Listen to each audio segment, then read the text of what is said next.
This is how not to be a dumbass when choosing a university course. AKA, don't be like me.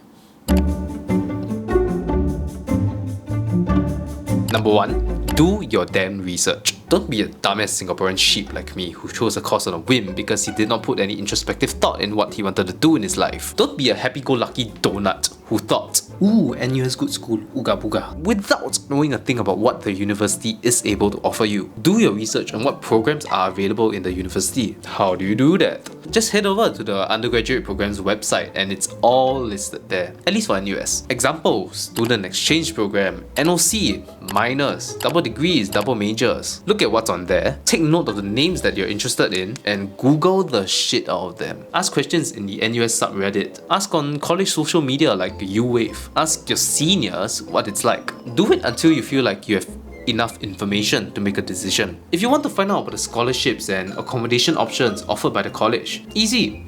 Google the shit out of it. It's as simple as typing the name of your college and pressing enter on Google. Come on, was that really so hard? In summary, do your damn research. If you still don't know how or where to start your research, what criterion you should use to evaluate, you already know what to do. Number 2, consider a gap year. As Adam Yeager says, we are born free. From now on out, you essentially can make your own choices. That is, if you don't have overbearing Asian parents whose sole purpose of having you is to parade you around as the token doctor, lawyer or software engineer in the family.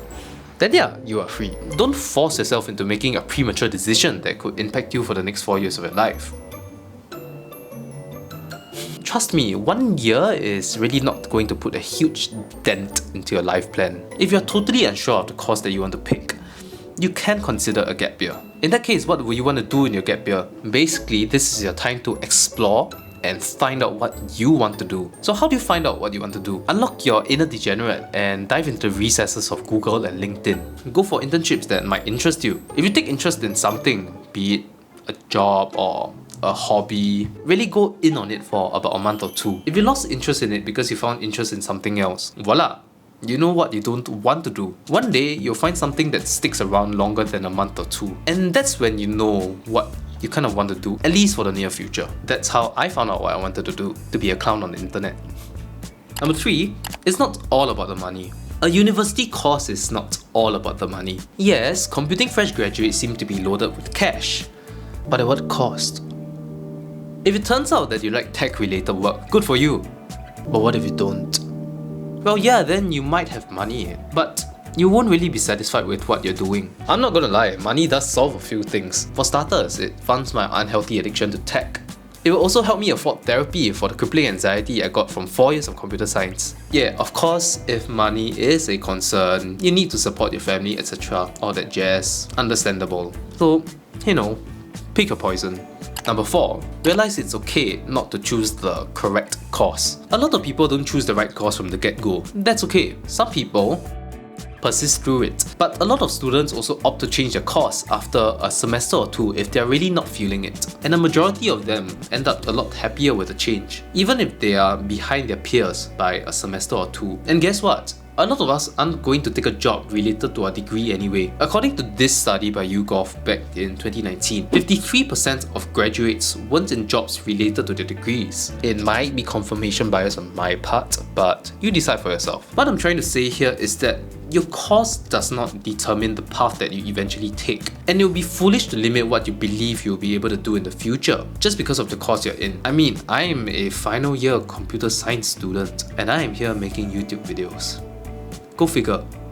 Number 5, prep for the results. If you got into your course of choice, hallelujah, all is well, the earth is round, flat earth is a conspiracy. If you do decide to take up that offer, now it's time to prepare for college. Here's a non-exhaustive checklist of what I would prepare, but please don't be so chong swa and spend your whole break studying, please. If you didn't get into your course of choice, guess what? You won't see the sky raining fire or tsunamis crashing into the coast of Singapore. Basically, the world has not ended, touch wood. So what's next? Know your options. If you're going to appeal, know what you need to do. The deadlines, the material you might need to prepare for the appeal process. I personally do not know what I might need because I'm lucky enough to get into my first choice. Whether I will consider myself lucky now, I'm not so sure. So how do you get these details? I don't know.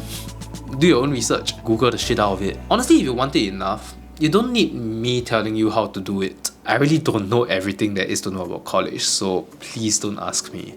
And lastly, know that nothing is going to be spoon-fed.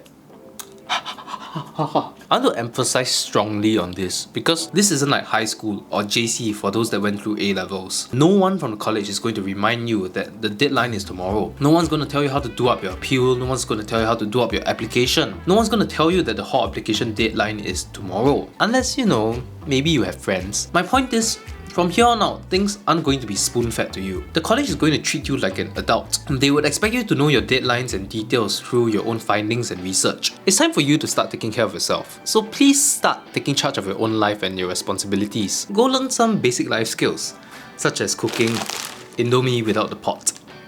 University is an exciting period of time. It can be the most fun and freeing time you've ever had in your life, while simultaneously being the most stressful and tiring period as well. If there's one thing I want to remind prospective university students, is that university is a lot more than the degree it gives you. The education that you pay for is not just for the course you're in, but also for the life education you get from the experiences you make while you're here. Most of us are going to spend our early 20s here, and these are by far some of the most formative years you'll have that will shape the person you become when you graduate and when you become a full-fledged adult. The last thing that you will want to do is come in without an open mind. Trust me, university can be a lot more than just a degree. You just have to put in some effort to manifest that. Don't be that person that just goes with the flow. Live actively, not reactively. And with that, that's it. Peace out.